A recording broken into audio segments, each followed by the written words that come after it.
making room for my life to grow. I just wanna be prepared. Yeah. I just wanna be prepared. Get myself ready. Y'all, happy Tuesday.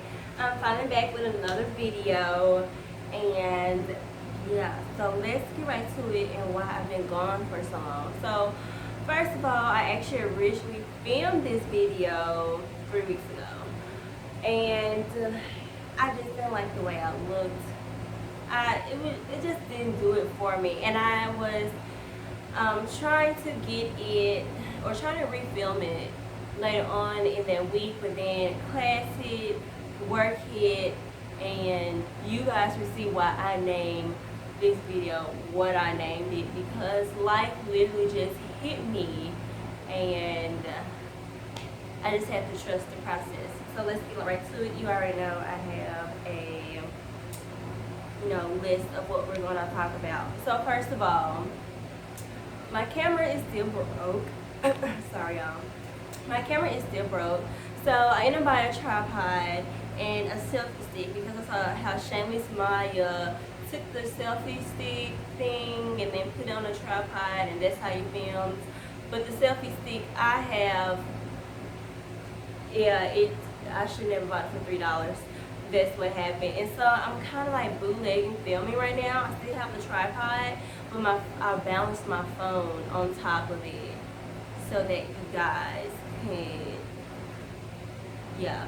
So hopefully I'm not too messed up. Hopefully you guys can see me. Hopefully you guys can hear me. This is super hot in this room right now, and the air is blasting, and I have the fans going.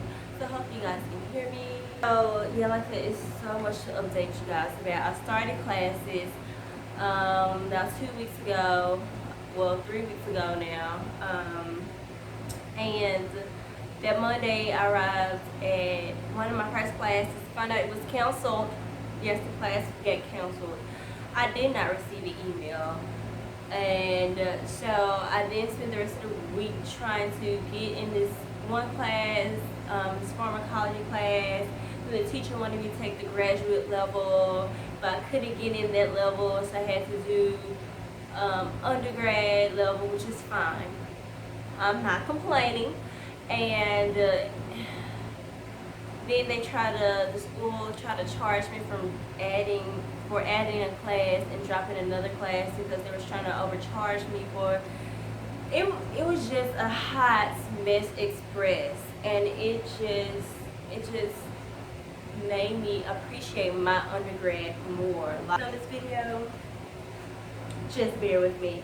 Like I said, I'm bootlegging it. And so when my first week of classes started, I had, that first week of classes, I think I did 5 overnights. Let me repeat that, 5 overnights. So that's from 10 p.m. to 7 a.m. And it's in the middle, since classes have started, school had been started for like elementary, middle school, and high school. So kids were coming in sick. Memphis is crazy and hot, so a lot of wheezers, and it was just a hot mess. So I would go from overnight, take a nap, go to class, take another nap, go back to my job. And right after that, I got sick because my body is so, it loves sleep, it loves food. I really wasn't eating a lot because I was so tired, and when I get really tired, although I'm hungry and I have a fast metabolism, I do not eat. I force myself to eat, basically. And then it's just, that was a crazy week, y'all. And then to get hit with financial stuff, although I did my part, but the school is trying to jip you. They tried, they did not succeed, by the way. So like I said, class problems with that, trying to get a permit for that. And since I'm not a real student, I couldn't just add a class all willy-nilly. So at the end of the day, I'm only taking 2 classes instead of 3.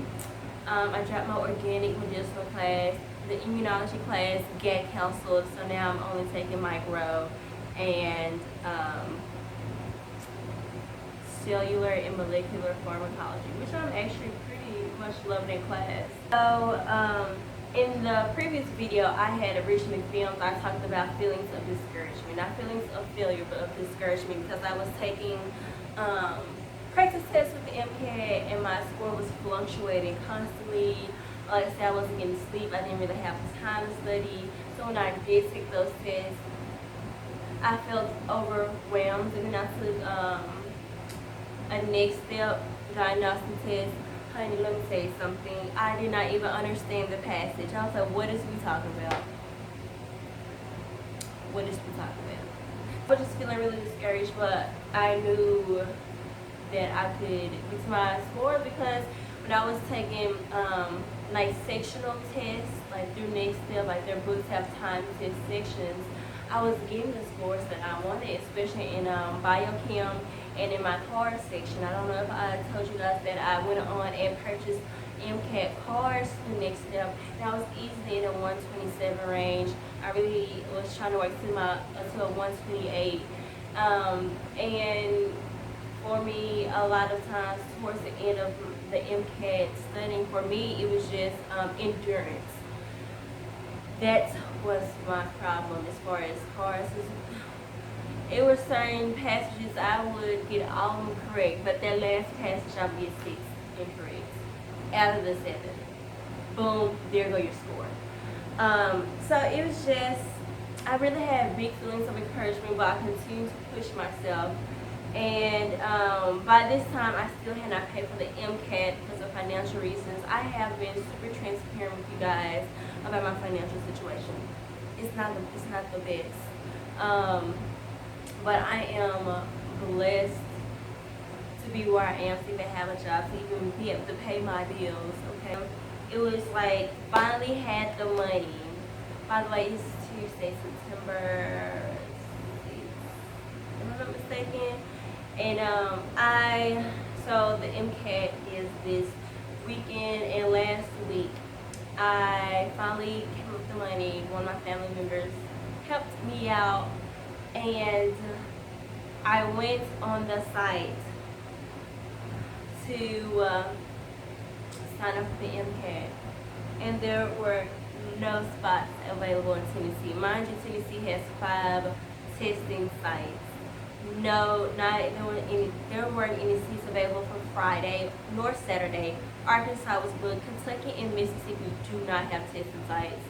And Georgia, Alabama. It was a huge smack in the face, because without me being able to take my MCAT to further enhance my score, because for me, my score is not competitive. I don't have a huge medical background. When I become a doctor, I'll be the first doctor in my family, my MCAT, to get in med school. It was like, boom, like, your path just changed. Like, I can't explain the feeling. It was like a mix of it. And I called my aunt, who's a nurse, and I was just like, she's truly been one of the people who's been like my support system through this all. I called her and was like, just tell me that everything happens for a reason. And it does, honestly. She was saying she has worried about me because I've been stressed. Here's the thing about me: if I'm stressed now, I'm not gonna know that I'm stressing now, right? So I talked to a couple of people, and I was like, is this just telling me that I should just go and get my master's? I don't know if I think I've talked about this before, about wanting to do a dual degree in med school, but maybe life is saying go on and get your master's first, because life really, when you're asking if you're on the right path or not, life will give you signs and confirmations that you are. So when I get the job I am now, I feel like I'm where I'm supposed to be. I still feel like I'm where I'm supposed to be.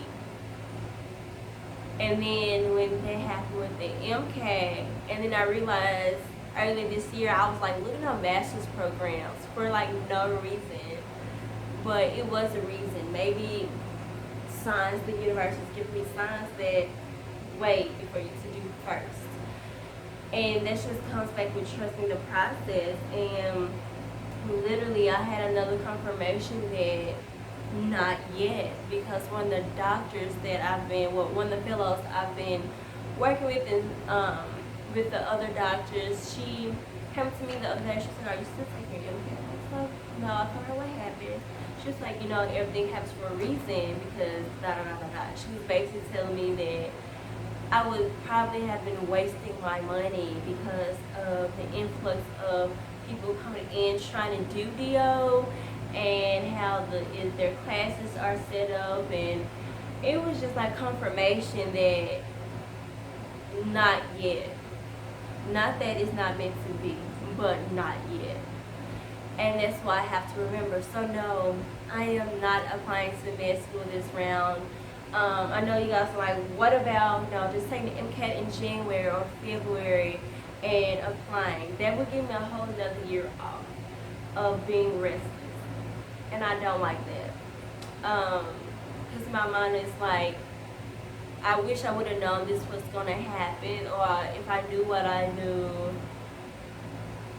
if I knew what I know now, back in like February, I would have most definitely just went straight into, or like this time last year, I would have most definitely went straight into a master's program, hands down. But I feel like, but at that point in time, I didn't know I really wanted a master's. I was thinking about a master's, but I didn't really know. I had to go through study abroad. I had to go through these panels my last semester of undergrad to know exactly what path I want to take. So yes, I was upset about not being able to MCAT. I didn't feel like it was the end of the world, but I felt disappointed. But at the same time, as the few days have gone by, I feel a release, because this whole week, I took off this whole week to prepare for it. And now I'm just catching up on classes. I'm trying to catch up on sleep. I'm trying to get better because I've been sick, and I've had time to take care of myself, get a new haircut, like more into GRE, getting to know a little bit more about other graduate admissions. And it really just makes you more multifaceted. And so I'm not really that upset anymore. I know I'm going to be a doctor one day, but right now my path is changing. Just like I said in my Feelings of Failure video, your path is not your own, it's a testimony. And you have to trust the process. And I have to tell that to myself every day. Literally every day. I have to tell myself it's a process. There's so many things that have happened in the past week in my personal life and in my work life, and it's just like, really, it's very interesting. Life is very interesting. This transition from undergraduate to adulthood is a rough one. And a couple people warned me, like, your first 6 months is going to be a lot, and I can't complain. So, like I said, my plan now is to continue to look up master's programs. I really want to get a master's in public health from an HBCU. For those who don't know what an HBCU is a historically black college and university. And the only one who really offers it, besides online, is Meharry Medical College in Nashville. So I'm looking at them, the downfalls of them. They don't have like a super concentration. Most people have a master's public health concentration in social behavior or something like that. They don't. They just have a master's in public health. So I'm also looking at other schools. Their deadlines are way earlier than Meharry. Meharry is like June. Other people are like January. GRE, the last day to take it in 2016 is November. I'm not going to be ready. I'm not going to set myself up for that. Even with things that's happening, like personally and with my family and everything, I am determined to keep a higher spirit, to stay optimistic, to stay happy. It's all a mindset, and sometimes our minds can play tricks on us, but you have to keep a positive mindset. So no, I'm not applying to med school this round. I want to be the best candidate. I want to be the best doctor I can be. So that's why I'm thinking masters, be community based, because I'm a big community person, and be great and never lose sight of your goal. Just because I have detour does not mean um, I'm not going to med school anymore. So I know a lot of you guys subscribe because you guys want to see my journey, and you probably thought it's gonna be a direct, but that's the beauty behind all of this. So like, comment, share if you like this video, especially subscribe. Like, okay, sorry my video cut off, but like I said, like, share, subscribe. Sorry that my shirt was twisted, if you see my bra, whatever. But continue to subscribe, continue to like, comment, interact, ask me questions. I do not care. Follow me on social media if you have any personal questions. So yeah, deuces, y'all. I don't know what I said before, but